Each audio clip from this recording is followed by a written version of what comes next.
Selamat sore Bapak Ibu jemaat yang dikasihi Tuhan. Kita bertemu kembali di dalam belajar firman Tuhan di kesempatan sore hari ini. Namun sebelumnya kita terlebih dahulu masuk di dalam doa. Mari kita berdoa. Terpujilah Engkau Bapa di dalam surga, oleh karena kasih dan kemurahan-Mu yang telah Engkau nyatakan di dalam hidup kami. Kami bersyukur untuk kesempatan yang indah yang Tuhan berikan bagi kami, khususnya di kesempatan sore hari ini, di mana kami mau belajar kebenaran firman-Mu. Tuhan, tolong kami untuk mengerti dan memahami apa yang harus kami pahami dan kami lakukan di dalam kehidupan kami sesuai dengan kebenaran firman-Mu saja. Karena itu Tuhan berkati waktu ini, baik hamba-Mu yang mengajarkan kebenaran firman-Mu maupun kami yang mau belajar firman Tuhan di kesempatan sore hari. Terima kasih Bapa di surga. Kami serahkan waktu yang kami gunakan ini hanya di dalam tangan pimpinan-Mu. Terpujilah Engkau ya Bapa, di dalam Kristus Yesus Allah kami yang hidup, kami berdoa. Amin. Mari Bapak Ibu jemaat yang dikasihi Tuhan, kita kembali belajar di dalam kitab 1 Petrus pasal 5, atau sambungan dari pembelajaran kita di dalam kitab 1 Petrus. Dan hari ini kita akan belajar satu topik, yaitu mengalahkan kuasa iblis. Mengalahkan kuasa iblis. Mari kita membaca di dalam 1 Petrus pasal 5 ayat 8 sampai dengan ayat yang ke-11. Namun nanti yang lebih kita fokus itu adalah ayat 8 dan ayat 9. Demikian firman Tuhan. Sadarlah dan berjaga-jagalah. Lawanmu si iblis berjalan keliling sama seperti singa yang mengaum-ngaum dan mencari orang yang dapat ditelannya. Lawanlah dia dengan iman yang teguh, sebab kamu tahu bahwa semua saudaramu di seluruh dunia menanggung penderitaan yang sama. Dan Allah sumber segala kasih karunia yang telah memanggil kamu dalam Kristus kepada kemuliaannya yang kekal akan melengkapi, meneguhkan, menguatkan, dan mengokohkan kamu sesudah kamu menderita seketika lamanya. Ialah yang mempunyai kuasa sampai selama-lamanya. Amin. Bapak Ibu jemaat yang dikasihi Tuhan, di dalam pembelajaran kita yang lalu, khususnya memahami kitab Petrus pasal 5, di mana di dalam pembelajaran kita sebelumnya kita telah belajar tentang para penatua di dalam menggembalakan domba-domba Tuhan itu dengan baik, ya, yaitu sebuah tanggung jawab yang diberikan Allah kepada para penatua atau para majelis jemaat atau hamba Tuhan, bagaimana mereka melaksanakan tanggung jawab menggembalakan domba-domba yang telah Tuhan percayakan itu dengan sebaik-baiknya. Kemudian di dalam ayat selanjutnya kita juga melihat apa yang diajarkan oleh Petrus, yaitu bagaimana sikap seorang muda harus tunduk kepada orang yang tua. Ini berkaitan dengan sikap yang pernah kita bahas, itu adalah menghadapi kekhawatiran. Di dalam perikop itu menunjukkan bagaimana seorang muda harus bisa menunjukkan rasa hormat, rasa tunduk kepada orang yang lebih tua daripadanya. Kemudian kita juga melihat pentingnya semua orang percaya itu untuk memiliki sikap rendah hati. Dan yang terakhir, kalau kita belajar di 2 minggu yang lalu, yaitu bagaimana kita menyerahkan segala kekhawatiran kita kepada Tuhan. Nah, tentu dalam semua perikop yang dibahas itu Bapak Ibu dan Saudara, ini memiliki relasi atau hubungan satu dengan yang lain dengan apa yang akan kita coba kupas di kesempatan sore hari ini. Di mana di sore hari ini kita belajar tentang bagaimana kita bisa mengalahkan kuasa iblis yang senantiasa bekerja di dalam kehidupan ini. Kalau kita kembali membaca di dalam ayat 8 tadi Bapak Ibu dan Saudara, dikatakan di sini, sadarlah dan berjaga-jagalah. Lawanmu si iblis berjalan keliling sama seperti singa yang mengaum-ngaum dan mencari orang yang dapat ditelannya. Saudara-saudara yang dikasihi oleh Tuhan, anggapan yang sering salah dipahami oleh sebagian orang. Saya katakan ini bukan semua, tapi sebagian. Di mana mereka memiliki satu konsep berpikir yang keliru, yang salah tentang menjadi orang Kristen. Di mana ada orang yang berpikir bahwa menjadi orang Kristen, maka semua problem bisa dibereskan. Mungkin di dalam pemikiran karena kita bicara tentang hubungan yang dekat antara Allah dengan kita, diumpamakan seperti bapa dengan anak, sehingga mereka memiliki satu pemikiran bahwa apapun persoalan yang sedang kita hadapi mudah untuk diselesaikan, mudah untuk diatasi, mudah untuk dibereskan. Sehingga apa? Bahwa menjadi orang Kristen, maka kita sudah selesai dengan semua kesukaran dan problem-problem yang kita hadapi. Menjadi orang Kristen, maka sudah selesai semua masalah-masalah yang ada, atau semua kesukaran-kesukaran yang ada dalam hidup ini. Tentu tadi kita katakan bahwa itu sebuah anggapan yang keliru sama sekali, yang tidak memiliki dasar kebenaran firman Tuhan. Kenapa? Kalau kita memperhatikan tadi di dalam apa yang disampaikan oleh Petrus dalam ayat firman Tuhan ini, Bapak Ibu dan Saudara, di mana di dalam ayat ini tadi Petrus menyuruh orang percaya supaya apa? Memiliki kesadaran dan senantiasa berjaga-jaga terhadap serangan setan. Dengan demikian bertolak belakang dari konsep yang pertama tadi, maka dengan menjadi orang Kristen sebenarnya kita memulai perang melawan setan. Jadi semenjak kita menjadi orang percaya kepada Tuhan, maka sejak itu ada yang namanya peperangan melawan kuasa-kuasa daripada si iblis, kuasa-kuasa daripada setan. Itulah sebabnya Bapak Ibu dan Saudara, karena setan tidak mau hidup kita tidak dibawa kendali dia, maka ia menggunakan berbagai macam cara untuk bisa memunculkan yang namanya kesukaran-kesukaran di dalam hidup ini.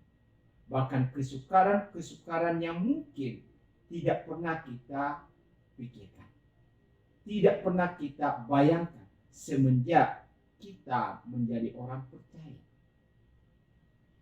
Kesukaran demi kesukaran terus terjadi di dalam kehidupan kita. Dan itulah alasan-alasan yang boleh nanti dipakai oleh si iblis atau setan untuk apa?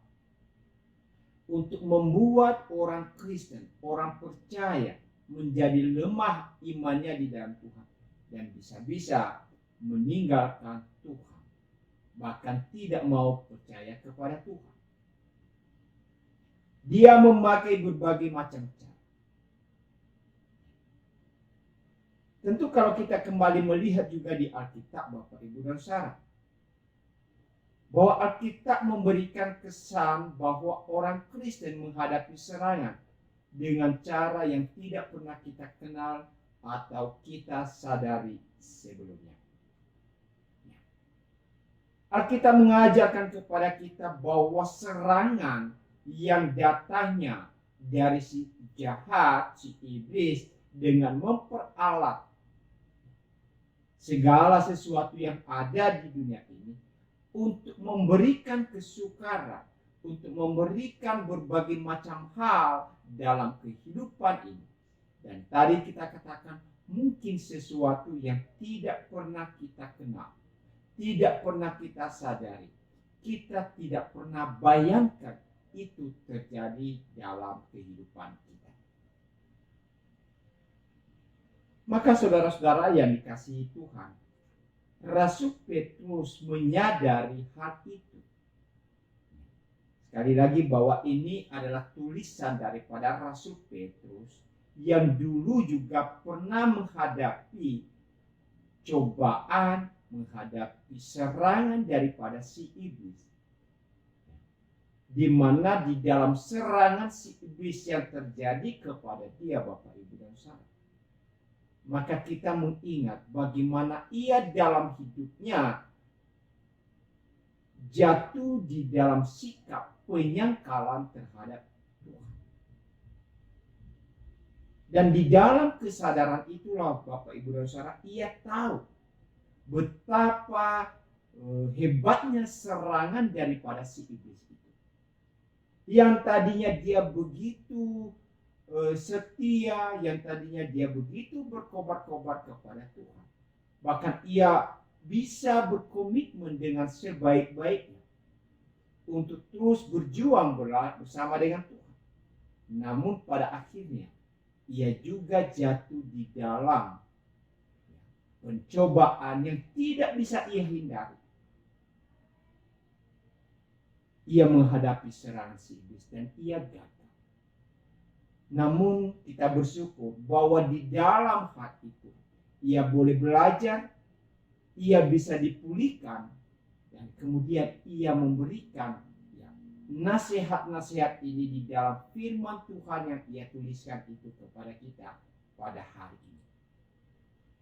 Itulah sebabnya kalau kita membaca selanjutnya, di mana di dalam menghadapi serangan daripada si iblis ini, maka Rasul Petrus mengingatkan 3 hal dalam bagian ini, Bapak, Ibu, dan Saudara. Sebenarnya bukan hanya 3 kalau kita melihat secara keseluruhan di dalam Alkitab, tapi kita fokus di dalam 3 hal di dalam bagian ini. Kenapa kita harus melihat ini dan mengingat 3 bagian ini, Bapak, Ibu, dan Saudara? Sekali lagi dengan tujuan agar kita tidak mudah jatuh di dalam yang namanya pencobaan dan dosa. Tidak mudah jatuh di dalam pertingkaran kemurtatan di dalam iman percaya kita kepada Tuhan. Maka di dalam peringatan yang diberikan oleh Petrus di sini, yang pertama yang harus dipahami, yang harus dimengerti, yaitu bahaya dari seorang musuh itu. Musuh yang disebutkan di sini, Bapak, Ibu, dan Saudara, adalah musuh yang tidak terlihat secara kasat mata. Tetapi musuh ini adalah musuh yang sangat mematikan. Bukan saja hanya mematikan secara jasmani, tetapi juga mematikan secara rohani.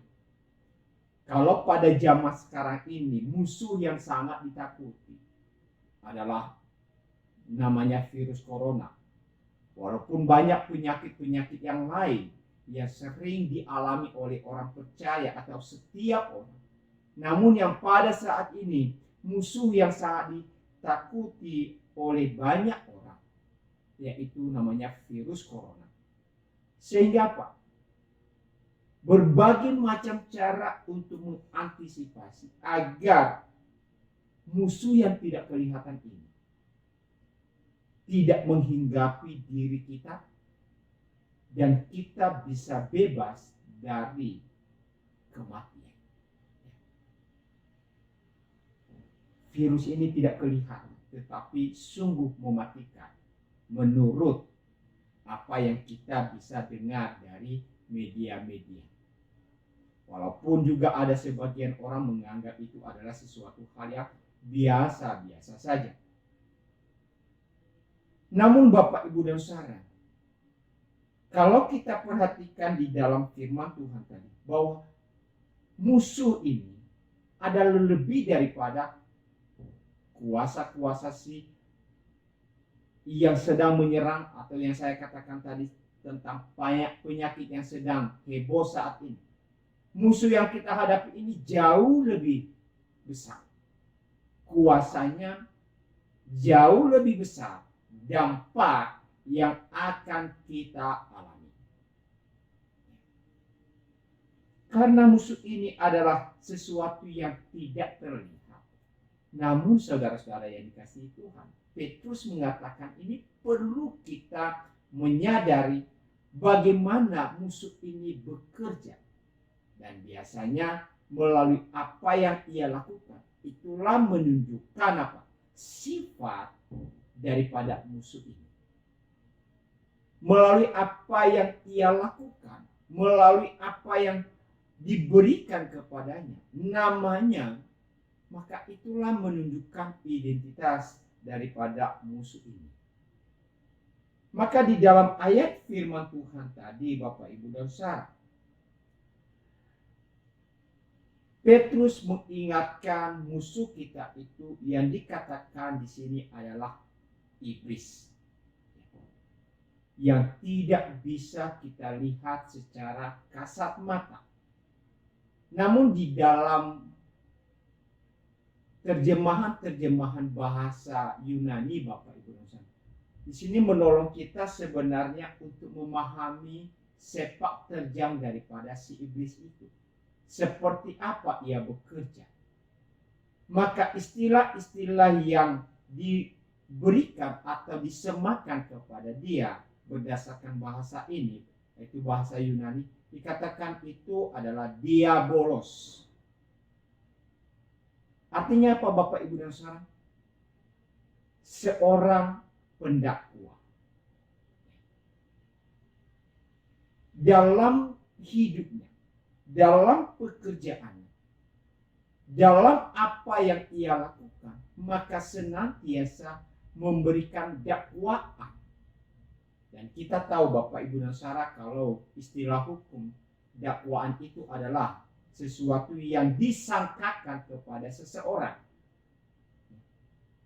Dimana kalau ada seorang yang sedang diadili, maka ia akan didakwa berbagai macam hal yang pernah ia lakukan, yang ia kerjakan, yang telah pernah ia perbuat, entah iya atau tidak. Namun paling tidak, dakwaan-dakwaan itu diberikan dan dinyatakan kepada dia, dituduhkan kepada dia. Nah, itu di dalam hukum. Kalau kita melihat di dalam pengadilan, demikian juga di dalam bagian ini, Bapak, Ibu, dan Saudara, di mana iblis bekerja sebagai seorang pendakwa, seorang yang senantiasa memberikan tuduhan, seorang yang senantiasa memberikan macam intimidasi di dalam kehidupan setiap orang percaya. Kemudian ada istilah lagi, Bapak, Ibu, dan Saudara, yaitu kata diabalo. Apa artinya? Yaitu seorang yang memfitnah, suka memfitnah, atau mengata-ngatai yang salah terhadap orang percaya, terhadap orang lain. Dan kita bisa melihat di sini, Bapak, Ibu, dan Saudara, sekali lagi, bahwa di dalam istilah yang digunakan ini, ia bekerja untuk mendakwa, ia bekerja untuk memfitnah. Dan menariknya di dalam bagian firman Tuhan ini, adalah sebuah alat yang digunakan untuk menunjukkan bagaimana si iblis bekerja di dalam kehidupan setiap orang-orang yang ia pakai. Misalkan seseorang ia gunakan untuk terus bisa mendakwa, dipakai oleh si iblis mendakwa, dipakai si iblis untuk bisa mengadakan intimidasi dan lain sebagainya, atau seseorang yang suka memfitnah dan lain sebagainya. Nah, ini adalah sebenarnya sebuah strategi daripada si iblis, dan itu adalah pekerjaan daripada si iblis. Nah, persoalannya apakah kita bagian daripada yang dipakai oleh si iblis untuk bisa menjadi seorang pemfitnah, pendakwa dan lain sebagainya. Kenapa Bapak Ibu dan Saudara? Di dalam ayat firman Tuhan diberikan kepada kita bahwa iblis itu adalah seorang pendakwa yang ulung. Mari kita membaca di dalam kitab Zakaria. Di kitab Zakaria pasal yang ketiga ayat 1.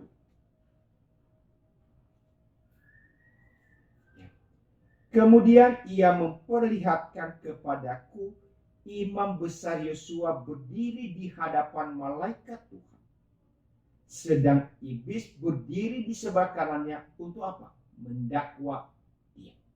Bapak Ibu dan Saudara, kita coba perhatikan tentang seorang yang bernama Yosua, seorang tokoh besar yang membebaskan, memimpin bangsa Israel keluar menyeberang dan merebut tanah Kanaan, yang dipakai oleh Tuhan secara luar biasa di dalam memimpin umat Allah. Namun di dalam bagian ini dikatakan apa?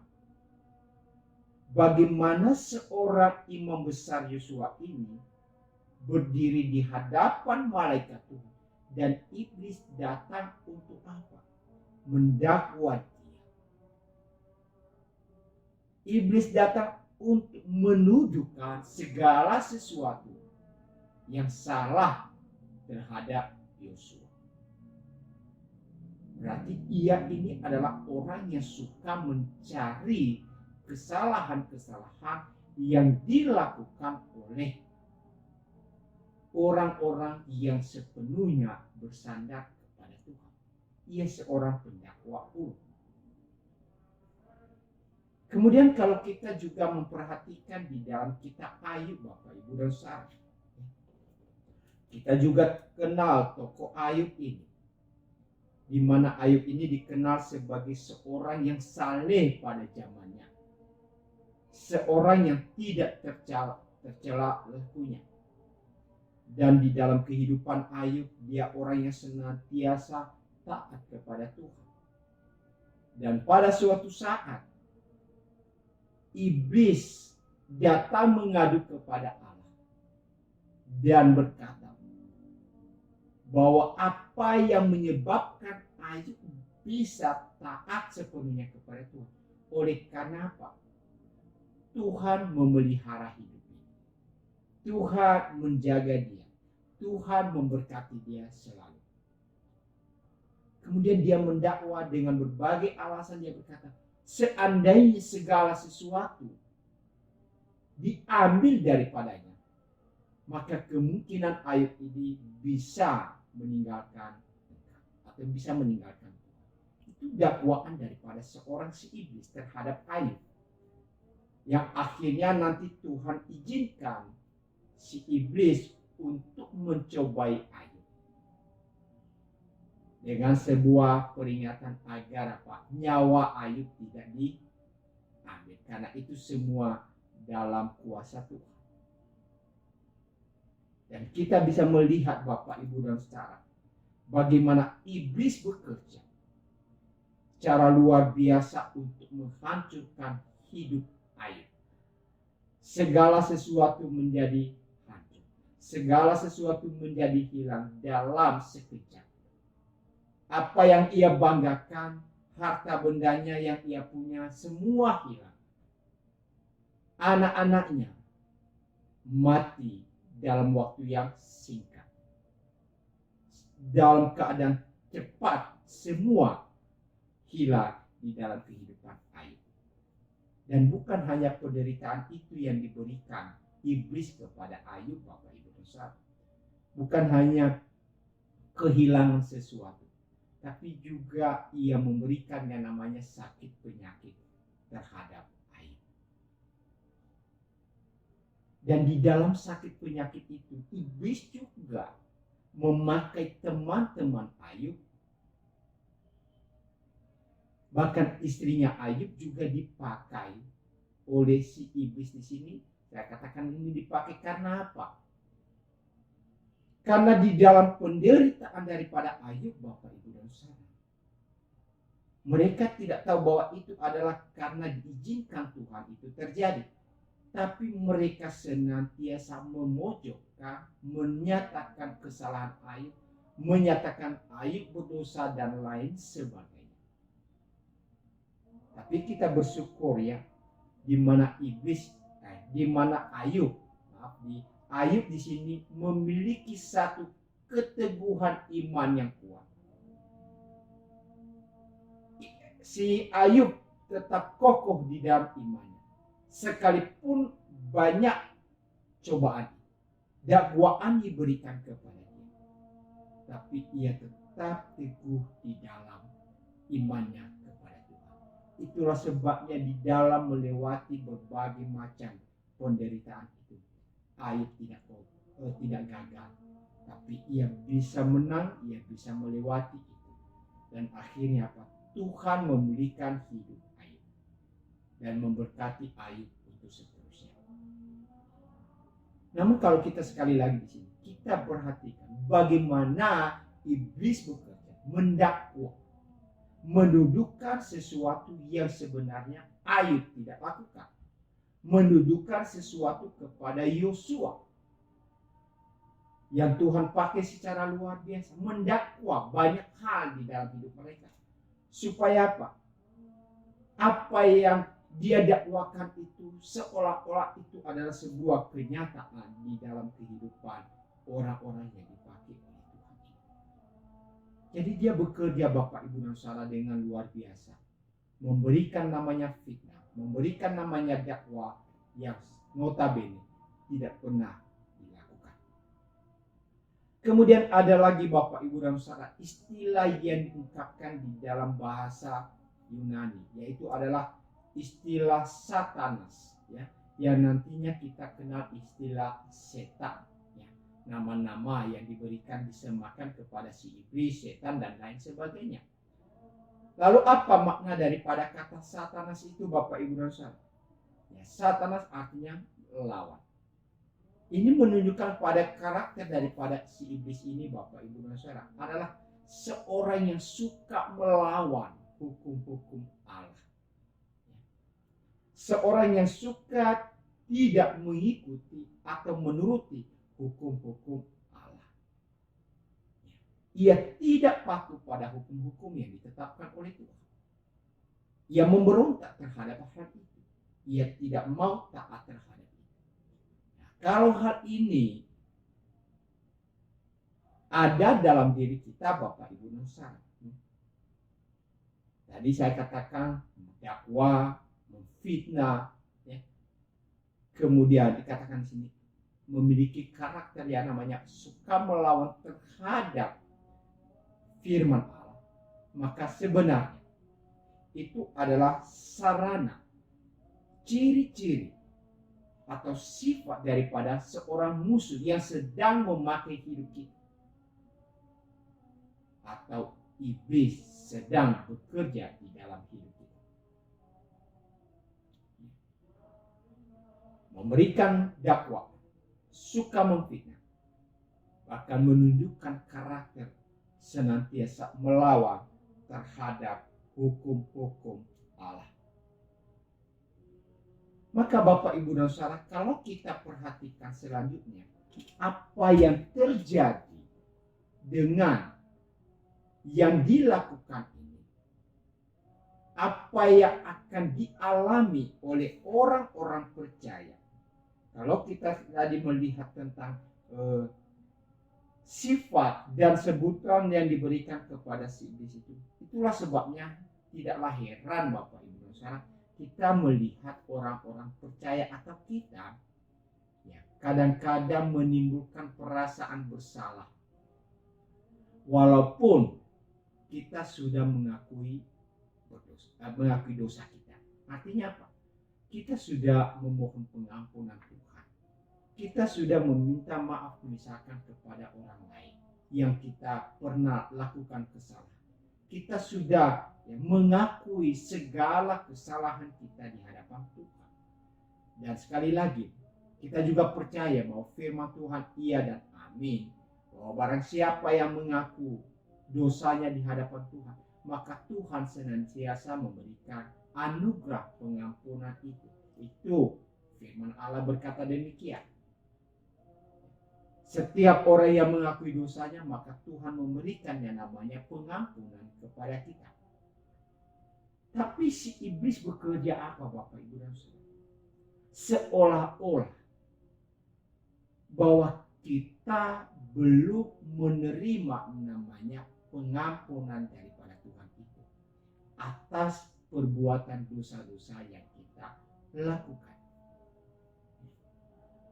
Sehingga apa? Kadang-kadang kita merasa bersalah dalam hidup ini. Kita jatuh di dalam perasaan berdosa, perasaan bersalah. Seolah-olah kita tidak bisa melihat bahwa pengampunan, anugerah pengampunan yang Tuhan berikan itu telah terjadi dalam hidup kita. Ada perasaan bersalah. Dan itu terus menghantui kehidupan kita. Itu terus bekerja bagi kita. Terngiang-ngiang dalam kehidupan kita. Kemarin kita telah melakukan kesalahan kepada orang, kemudian kita sudah memohon maaf dan kita telah dimaaf. Besok masih kita ingat, lusa masih kita ingat. Nah, sekali lagi ini adalah pekerjaan daripada si iblis. Terus mendakwa, terus menuduh, terus mengintimidasi hidup kita, terus memberikan perlawanan terhadap apa yang telah Tuhan janjikan itu. Sehingga akibat lain Bapak Ibu dan Saudara, orang yang sudah betul-betul menyesali, betul-betul bertobat dari dosanya, tetapi tetap merasa berdosa, sehingga akhirnya jatuh di dalam keputusasaan. Tanda petik saya katakan di sini Bapak Ibu dan Saudara, tetap merasa berdosa. Memang kita orang berdosa, ya. Tetap harus kita akui bahwa kita itu adalah orang berdosa. Namun kita bersyukur dari apa yang telah Tuhan Yesus lakukan dalam hidup kita melalui pengorbanan yang di atas kayu salib. Tuhan telah memberikan anugerah pengampunan itu kepada kita sebenarnya. Tetapi di sini masalahnya apa? Walaupun kita sudah menyesali dosa kita, walaupun kita sudah bertobat, walaupun kita telah mengakui segala apa yang kita lakukan dan kita perbuat itu, tapi ada perasaan tadi yang saya katakan apa?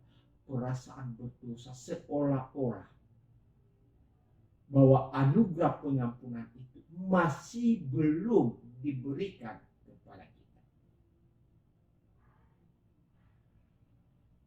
Maka Bapak Ibu dan Saudara, kita coba lihat di dalam realita kehidupan ini.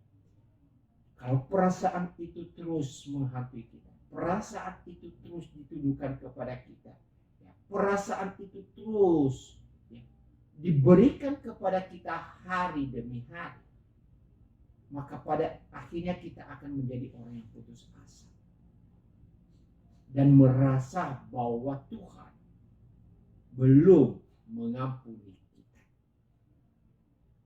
Dan karena kita merasa bahwa Tuhan belum memberikan anugerah itu kepada kita, anugerah pengampunan itu bagi kita Bapak Ibu, sehingga dampak selanjutnya apa? Kita merasa tidak layak lagi untuk bersekutu dengan Tuhan. Ya, untuk apa saya datang kepada Tuhan di dalam Tuhan? Ya, karena saya ini orang berdosa, tidak layak di hadapan Tuhan. maka tidak perlu bisa berdoa kepada Tuhan. Karena apa? Hidup saya ini orang yang berdosa. Saya tidak bisa layak menghampiri Tuhan. Sehingga akhirnya apa? Kemalasan berdoa terjadi. Malas untuk berdoa. Ya memang tadi dikatakan bahwa ia merasa tidak layak. Tapi perhatikan sekali lagi Bapak Ibu dan Saudara. Ini sebenarnya sebuah intimidasi yang digunakan oleh si iblis untuk menghancurkan hidup kita. Apalagi Bapak Ibu dan Saudara, waduh ngapain kita datang kepada Tuhan di dalam ibadah? Toh kita juga adalah orang berdosa. Kita tidak layak. Iya, sekali lagi memang kita tidak layak karena keberdosaan kita. Tapi kita bersyukur karena Kristus telah mati bagi kita. Sehingga kita boleh dilayakkan oleh Tuhan untuk bersekutu dengan Dia. Tapi disinilah iblis bekerja. Mengintimidasi hidup kita. Mendakwa kita. Memfitnah kita. Seolah-olah anugerah ini masih belum kita nikmati dalam hidup kita. Dan kita akhirnya merasa bahwa kita tidak layak untuk beribadah kepada Tuhan. Kita tidak layak untuk berdoa kepada Tuhan. Kita tidak layak memuji Tuhan. Kita tidak layak melayani Tuhan. Kita tidak layak untuk bekerja bagi Tuhan. Dan kalau hal ini terus terjadi Bapak Ibu dan Saudara, ingat, lama-lama akhirnya apa? Relasi persekutuan kita dengan Tuhan menjadi jauh. Dan akhirnya apa? Kita bisa tinggalkan Tuhan dalam hidup kita. Dan memang inilah tujuan daripada si iblis dalam hidup ini. Ya. Membuat kita menjadi orang yang merasa bahwa anugerah Tuhan ini tidak efektif berlaku di dalam kehidupan kita. Maka itulah sebabnya di dalam bagian ini ada hal yang Petrus coba ingatkan lagi Bapak Ibu dan Saudara. Bagaimana si iblis itu bekerja. Dia dikatakan digambarkan di sini adalah seperti singa yang mengaum-ngaum. Tentu kita bisa memahami karakter daripada seekor singa Bapak Ibu dan Saudara. Katakan itu adalah binatang raja hutan yang lapar, ganas, kuat, kejam. Siapapun musuh yang ada di depannya ia bisa hancurkan. Dan betapa kuatnya dia. Disinilah digambarkan kepada kita si iblis itu seperti singa yang begitu kuat, yang begitu ganas, begitu kejam, begitu lapar. Kenapa begitu lapar yang dikatakan di sini Bapak Ibu dan Saudara? Ayat 8. Di mana ia berjalan seperti singa yang mengaum-ngaum dan apa? Mencari orang yang dapat ia. Berarti dia itu adalah seorang pemburu jiwa-jiwa yang ganas dan sangat tamak.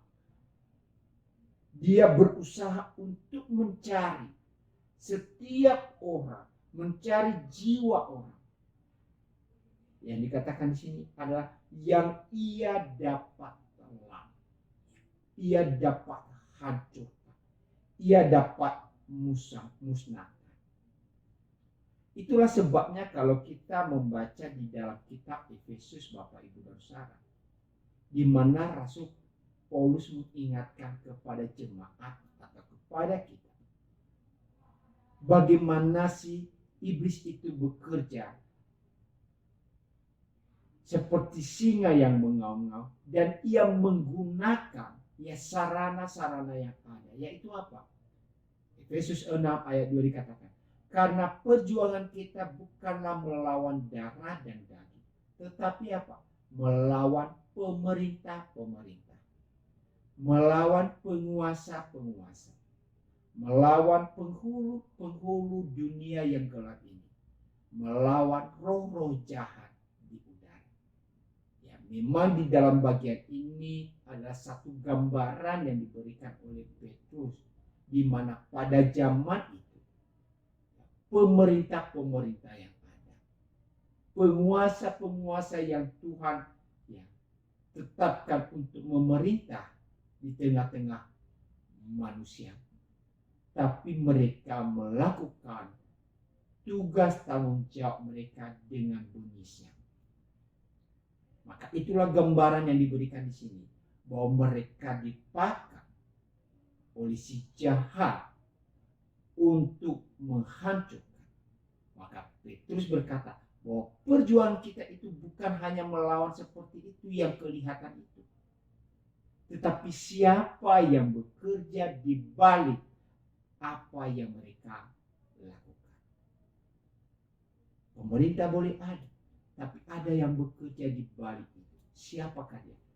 Yaitu yang tadi dikatakan si iblis. Ketika ia melakukan hal yang jahat, mencoba mengungkapkan apa yang menjadi keinginan, maka ia boleh memakai siapa saja untuk menunjukkan dan untuk menyatakan apa yang ia kehendaki. Maka disinilah Rasul Paulus ingatkan kepada jemaat agar mereka senantiasa melihat musuh mereka itu yang tidak kelihatan itu adalah seperti singa yang mengaum-ngaum, yang lapar, ganas, dan kuat serta kejam. Dan bukan hanya itu Bapak Ibu dan Saudara, kita perhatikan di sini bahwa bagaimana ia bekerja. Ia berjalan keliling mencari orang yang dapat ditelannya. Apa artinya Bapak Ibu dan Saudara? Di mana di dalam ayat ini sebenarnya memberikan kepada kita bahwa setiap rancangan daripada iblis itu, yaitu untuk menelan dan membinasakan jiwa-jiwa orang percaya. Rancangannya bukan rancangan yang baik. Rancangannya bukan rancangannya memberikan damai sejahtera, tetapi rancangannya adalah rancangannya jahat. Kemudian dikatakan ia berkeliling mengintai para korban yang hendak dijeratnya ke dalam kebinasaan. Artinya Bapak Ibu dan Saudara, bahwa iblis ini tidak pernah diam. Iblis ini tidak pernah namanya istirahat. Tapi dikatakan di ayat ini tadi, ia terus berkeliling.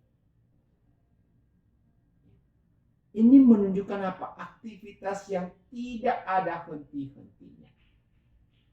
Jadi jangan kita berpikir bahwa Bapak Ibu dan Saudara, bahwa iblis bekerja itu hanya pada siang hari. Ya 24 jam juga ia terus bekerja. Siang dan malam. Tidak kenal lelah. Ia terus bekerja. Jadi tidak pernah mengenal yang namanya istirahat. Tidak pernah mengenal namanya berhenti sebentar. Tapi terus bekerja. Bekerja. Katakan tadi, untuk mencari orang-orang yang dapat ditelannya. Dan kita coba perhatikan Bapak Ibu dan Saudara, apa yang pernah Tuhan Yesus ingatkan ya, di dalam Matius pasal 12. Saya baca kepada kita Matius 12 ayat yang ke-43 dan 45. Matius 12 ayat 43 dan ayat ke-45. Saya baca kepada kita Bapak Ibu dan Saudara. Apabila roh jahat keluar dari manusia, ia pun mengembara ke tempat-tempat yang tandus mencari perhentian. Tetapi ia tidak mendapatnya. Lalu ia berkata, aku akan kembali ke rumah yang telah kutinggalkan itu. Maka pergilah ia dan mendapati rumah itu kosong, bersih tersapu dan rapi teratur. Lalu ia keluar dan mengajak 7 roh lain yang lebih jahat daripadanya, dan mereka masuk dan berdiam di situ. Maka akhirnya keadaan orang itu lebih buruk daripada keadaannya semula. Demikian juga akan berlaku atas angkatan yang jahat ini. Saudara-saudara yang dikasihi Tuhan, ini ajaran Tuhan Yesus kepada kita, bagaimana roh itu bekerja. Roh jahat itu atau iblis itu bekerja. Dia memberikan contoh di sini, misalkan ada seseorang yang notabene ia telah percaya kepada Tuhan. Tapi persoalannya apa? Orang ini seperti rumah yang kosong, bersih, rapi, tapi tidak diisi dengan sesuatu, Bapak Ibu dan Saudara. Kosong, bersih, rapi. Dan ketika iblis melihat ini, maka ia mengajak, tadi katakan mengajak roh-roh lain untuk menyerang rumah ini. Sampai akhirnya orang itu keadaannya lebih buruk daripada sebelumnya. Saudara-saudara yang dikasihi Tuhan, nah disinilah bagaimana ia bekerja tanpa lelah, siang dan malam ia bekerja. Ia terus mencari siapa yang ia bisa kalahkan. Ia terus mencari siapa yang ia bisa tundukkan. Maka agar hal itu tidak terjadi dalam kehidupan kita, Bapak Ibu dan Saudara. Itulah sebabnya sekali lagi Petrus mengingatkan di dalam bagian ini, yang menjadi tanggung jawab orang percaya. Ya, kalau yang pertama tadi menyadari ya musuh-musuh kita itu siapa, bagaimana ia bekerja. Dan yang kedua adalah apa yang menjadi tanggung jawab daripada orang percaya. Tanggung orang percaya dikatakan di sini dalam ayat 8 tadi apa? Sadarlah. Apa artinya kata sadarlah, Bapak Ibu dan Saudara? Sadarlah berarti kita harus punya pemahaman untuk kita mengendalikan diri, baik secara lahiriah maupun secara batinnya. Perlu mengendalikan diri.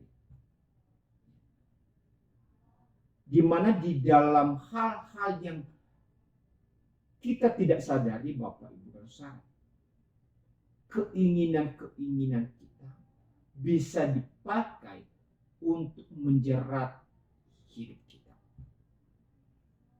Nah, sekarang bagaimana kita mengendalikan yang namanya keinginan-keinginan yang ada dalam diri kita?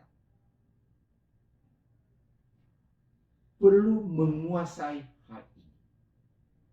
Di dalam sadar itu, Bapak Ibu dan Saudara, kalau tadi dikatakan mungkin dia juga bisa memakai orang lain yang memfitnah, mendakwa, menghancurkan, melawan dan lain sebagainya, menuduhkan sesuatu kepada kita.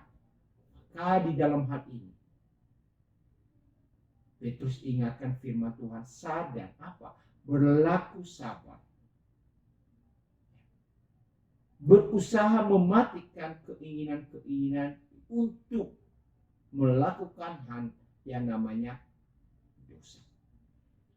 Dan di dalam kesadaran itu, Bapak Ibu dan Saudara, juga diingatkan kepada kita sebenarnya musuh kita itu tadi yang lebih kuat, musuh kita yang ganas itu seperti singa yang mengaum-ngaum tadi. Bahwa musuh kita itu yang memang tidak kelihatan secara kasat mata, tapi diingatkan kepada kita bahwa kita harus sadar apa? Bahwa kita juga bisa diperalat melalui apa? Kelemahan-kelemahan yang kita miliki. Disinilah firman Tuhan ingatkan kepada kita, Bapak Ibu dan Saudara, untuk menyadari kelemahan kita, untuk menyadari ketidakmampuan diri kita, khususnya di dalam menghadapi serangan daripada si iblis, menghadapi serangan daripada setan. Kita harus sadar bahwa kita tidak punya kekuatan apapun. Kita lemah. Maka karena kita memiliki tingkat kesadaran itu, Bapak Ibu dan Saudara, jadi orang percaya jangan pernah merasa bahwa dia hebat dan kuat. Sekali lagi bahwa iblis itu begitu liciknya dan begitu punya strategi bagaimana ia bisa mengalahkan kita. Maka kita harus menyadari itu, Bapak Ibu dan Saudara. Dan bukan hanya itu. Dikatakan juga berjaga-jagalah. Saya kurang tahu apakah si Petrus yang menulis ini mengingat tentang pesan Tuhan Yesus kepada dia ketika mereka sedang mengadakan perjamuan makan malam, ketika Tuhan Yesus ingatkan mereka tentang apa yang akan terjadi. Dan juga ketika mereka ada di dalam Taman Getsemani, di mana Tuhan Yesus datang dan membawa mereka untuk berdoa bersama dengan mereka. Dan Tuhan Yesus ingatkan bahwa musuh mereka akan segera datang, pencobaan segera akan mereka hadapi. Dan Tuhan Yesus ingatkan mereka untuk berjaga-jaga. Apa artinya berjaga-jaga, Bapak Ibu dan Saudara? Supaya mereka tidak terlena. Kita tidak terlena, tetapi selalu memiliki tingkat kewaspadaan. Dengan kita menyadari kelemahan kita, dengan kita menyadari bahwa musuh yang kita hadapi itu adalah memiliki kekuatan yang luar biasa, di mana kita harus sadar bahwa kita tidak punya kemampuan untuk bisa melawan kuasa-kuasa seperti itu. Maka diingatkan untuk senantiasa memiliki sikap kewaspadaan, untuk selalu berjaga-jaga. Dan seperti apa kita harus berjaga-jaga, Bapak Ibu dan Saudara? Tuhan Yesus tadi sudah saya singgung, mengingatkan kita ketika menghadapi musuh itu, berjaga-jagalah dalam doa. Artinya apa? Persekutuan dengan Tuhan, mengandalkan Tuhan, memohon penyertaan daripada Tuhan, meminta kuasa daripada Tuhan untuk memampukan kita melawan kuasa-kuasa daripada si iblis. Berjaga-jaga dalam doa. Dan bukan hanya itu juga, Bapak Ibu dan Saudara, juga menjaga persekutuan kita dengan saudara seiman. Samping doa, tetapi juga menjaga persekutuan kita dengan saudara-saudara kita seiman. Kenapa? Karena melalui saudara-saudara kita seiman itu sebenarnya memberikan manfaat bagi kita untuk saling menguatkan. Ketika kita lemah, ketika kita tidak berdaya, ketika kita tidak punya kekuatan apa-apa, maka saudara-saudara kita seiman itulah yang menjadi penopang dalam hidup kita, yang bisa menguatkan kita, bisa mengingatkan kita, agar kita terus bangkit, agar kita terus kuat menghadapi berbagai macam hal. Maka mari kita juga sebagai jemaat di gereja Elios Malang ini, Bapak Ibu Saudara, Ya, karena kita tidak tahu bagaimana ya, tantangan-tantangan yang akan kita hadapi ke depan. Ya, untuk senantiasa selalu menjalin relasi dengan Tuhan di dalam doa kita.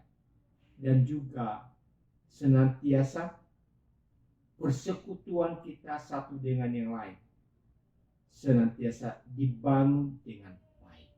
Walaupun Bapak Ibu dan Saudara memang dengan kondisi sekarang ini kita tidak bisa bertemu satu dengan yang lain, tapi paling tidak mari kita saling mengingat saudara-saudara kita di dalam doa kita untuk menguatkan saudara-saudara kita yang sedang menghadapi tantangan hidup, sehingga ia tidak mudah jatuh di dalam dosa.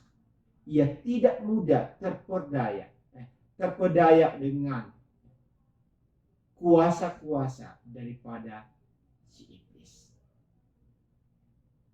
Kemudian firman Tuhan ingatkan lagi bagaimana menghadapi itu. Punya kesadaran, kewaspadaan dengan cara berjaga-jaga. Tetapi juga di ayat 9, lawanlah dia dengan iman yang teguh. Melawan dengan iman yang teguh. Saudara-saudara yang dikasihi Tuhan, menarik di sini Bapak Ibu dan Saudara. Si iblis itu senantiasa mencari dan menyerang iman daripada seseorang. Ketika iman kita lemah, ketika iman kita goncang, ketika iman kita tidak kuat, maka itulah adalah satu cara di mana iblis bisa masuk untuk bekerja. Sehingga apa? Iman kita semakin hari semakin lemah. Yang tadinya kita begitu kuat oleh karena berbagai persoalan yang terjadi, yang diberikan, yang dipakai oleh si iblis untuk menyerang hidup. Sehingga akhirnya apa? Iman kita lama-kelamaan menjadi lemah. Kita akhirnya malas untuk berdoa. Kita akhirnya malas untuk membangun persekutuan kita satu dengan yang lain. Dan itulah yang dipakai oleh si iblis untuk menghancurkan hidup kita. Maka agar itu tidak terjadi Bapak Ibu dan Saudara, terus ingatkan, lawanlah dia dengan iman yang teguh. Dan seperti apa Bapak Ibu dan Saudara? Di dalam Yakobus pasal 4 ayat 7. 4 ayat 7 dikatakan firman Tuhan ini, karena itu tunduklah kepada Allah dan lawanlah iblis, maka ia akan lari daripadamu. Saudara-saudara yang dikasihi Tuhan, di dalam bagian ini, di dalam menghadapi si iblis, bukan hanya kita memiliki tingkat kesadaran, bukan hanya memiliki sikap kewaspadaan, tapi juga adalah tindakan lanjutan adalah melawan. Ya. Contoh ketika Tuhan Yesus dicobai di padang gurun, ia tahu bahwa si iblis itu bekerja, ia sadar bagaimana iblis bekerja. Dan yang terakhir, Yesus melawan itu, bahkan mengusir si iblis itu, menyuruhnya untuk pergi, melawan dengan apa? Kebenaran firman Allah. Itulah makanya dikatakan di Yakobus tadi, tunduklah kepada Allah. Artinya apa Bapak Ibu dan Saudara? Kalau di dalam pelajaran sebelumnya, jangan pernah kita memegahkan diri.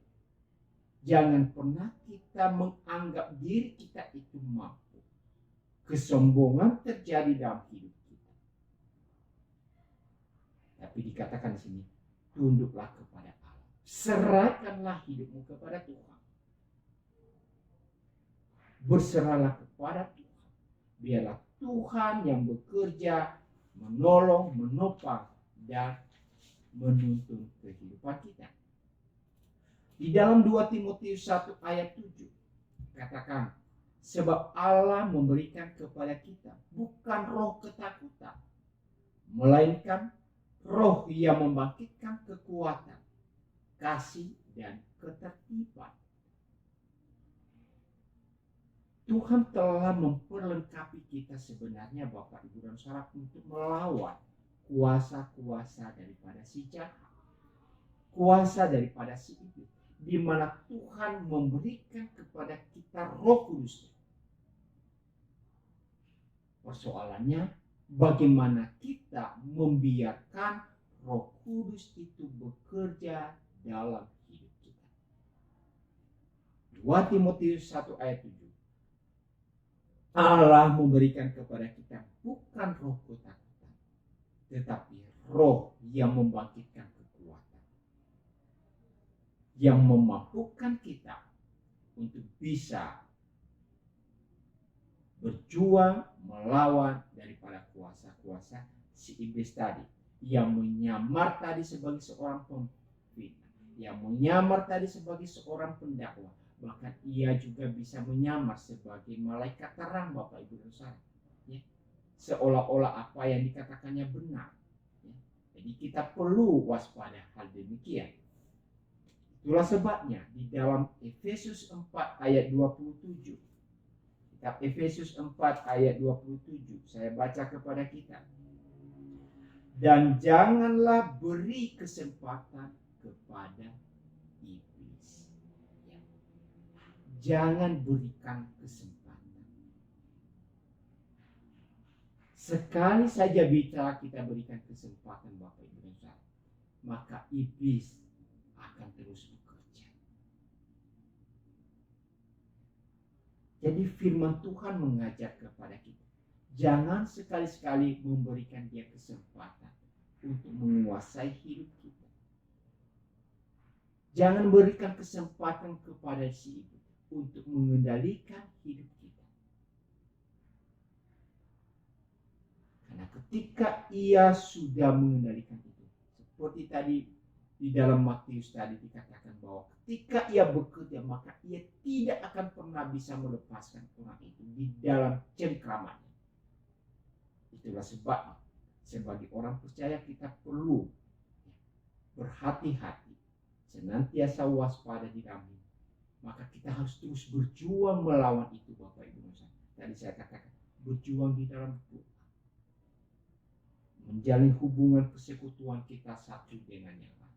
Dan bukan hanya itu, juga firman Allah menjadi senjata utama kita di dalam melawan kuasa-kuasa daripada si iblis. Tuhan Yesus sendiri memakai firman Allah sebagai senjata utamanya. Lalu bagaimana dengan kita? Sekali lagi, Tuhan Yesus yang adalah Tuhan Allah, ia memakai alat menyerang, melawan si iblis dengan firman Allah. Lalu bagaimana kita dengan orang percaya? Senjata apa yang kita gunakan Bapak Ibu? Tentu sama, yaitu firman Allah. Iman yang teguh tadi dikuatkan oleh karena firman Allah. Itulah sebabnya jangan pernah lalai untuk belajar firman Allah. Jangan pernah lalai untuk membaca firman Allah. Jangan pernah lalai untuk merenungkan firman Allah. Itulah senjata utama kita melawan kuasa daripada si iblis. Ayat ini, jangan berikan kesempatan kepada si iblis. Oleh karena itu Bapak Ibu dan Saudara, mari terus belajar firman Allah dengan baik dan benar. Sehingga ketika kita menghadapi serangan-serangan daripada si jahat, kita tidak mudah dikalahkan, tetapi kita bisa menang. Dan yang ketiga Bapak Ibu dan Saudara, Petrus mengingatkan agar umat Tuhan tidak menjadi orang yang mudah mengalah, mudah dikalahkan.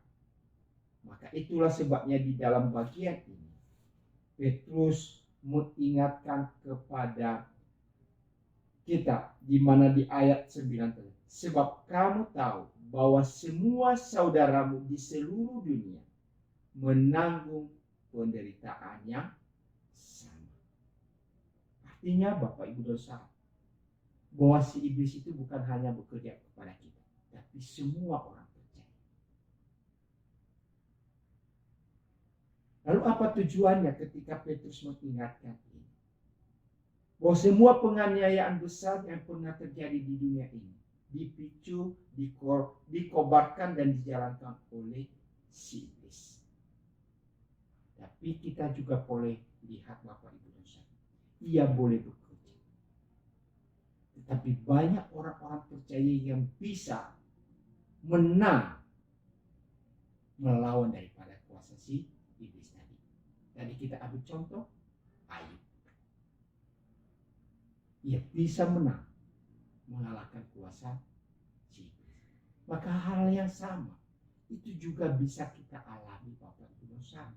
Itulah sebabnya di dalam bagian ini mengibaratkan kepada kita bahwa perjuangan itu bukan hanya kita pribadi, tapi semua orang. Maka karena semua orang mengalami hal yang sama, setiap orang mengalami hal yang sama, maka kita perlu saling menguatkan satu dengan yang lain. Karena apa? Ketika orang lain melihat kita menang melawan daripada kuasa-kuasa si jahat, maka itu adalah menjadi motivasi semangat bagi dia. Si A kok bisa melewati ini? Bapak ini, ibu ini kok bisa menang menghadapi serangan daripada si iblis ini? Aku juga pasti bisa. Itulah sebabnya di dalam perjuangan itu Bapak Ibu, kita bisa saling menguatkan satu dengan yang lain. Ketika kita lemah itu bisa memberikan dampak kepada orang lain. Tapi ketika kita menang itu juga memberikan dampak yang besar kepada orang lain. Makanya Petrus ingatkan bahwa perjuangan itu bukan hanya kita, tapi semua orang. Dan ketika mereka menghadapi itu, mereka sedang berjuang menghancurkan rancangan daripada si iblis tadi untuk menghancurkan jiwa orang ini. Maka diperlukannya namanya apa? Penguasaan dan diri dan kewaspadaan. Dan sekali lagi tadi saya katakan, iman yang teguh di dalam Tuhan harus kita miliki. Sehingga apa? Kita tidak mudah lemah. Kita tidak mudah untuk dikalahkan. Sebagai ayat penutup bagi kita Bapak Ibu dan Saudara, mari kita membaca Efesus 6. Kitab Efesus 6 ayat yang ke-16. Dikatakan di dalam bagian ini, dalam segala keadaan pergunakanlah perisai iman. Sebab dengan perisai itu kamu akan dapat memadamkan semua panah api dari si jahat. Perisai iman. Apakah perisai iman? Keselamatan kita. Perisai iman adalah firman Allah yang bisa memadamkan, bisa mengalahkan daripada semua panah-panah api daripada si jahat yang terus mengintimidasi kehidupan kita. Maka Bapak Ibu dan Saudara, kuatkan iman kita di dalam Tuhan. Sadarlah dan senantiasa berjaga-jagalah di dalam hidup ini. Dan yang terakhir tadi saya katakan, jangan mengandalkan diri sendiri, tapi mari kita mengandalkan Tuhan yang bekerja dalam hidup kita. Biarlah Tuhan memimpin kita, Tuhan menuntun kita, Tuhan mengarahkan kehidupan kita hari demi hari. Biarkan Tuhan bekerja dalam hidup kita dan menguasai hidup kita setiap saat, setiap detik. Amin. Untuk pembelajaran firman Tuhan, mari kita masuk di dalam doa. Bapa di surga, kami bersyukur kepadamu karena pada saat ini kami boleh merenungkan firman-Mu. Dan biarlah firman-Mu yang telah kami renungkan boleh menjadi pelita dalam hidup kami, menguatkan kami, memperlengkapi kami di dalam kami menghadapi serangan-serangan daripada si jahat atau si iblis. Terima kasih Bapa di surga. perlengkapi kami semua. Berkati seluruh sedang jemaat-Mu yang telah belajar firman-Mu, biarlah Engkau juga boleh menolong, menopang mereka ya Tuhan, untuk senantiasa sadar, berjaga-jaga, dan iman mereka tetap kuat di dalam Engkau. Terima kasih Bapa di surga. Di dalam nama Tuhan Yesus kami berdoa dan bersyukur. Amin. Terima kasih Bapak Ibu dan jemaat yang dikasihi Tuhan. Sekali lagi kalau ada hal-hal yang perlu di-sharingkan di dalam bagian ini, bisa menyampaikannya melalui WA. Tuhan memberkati kita semua.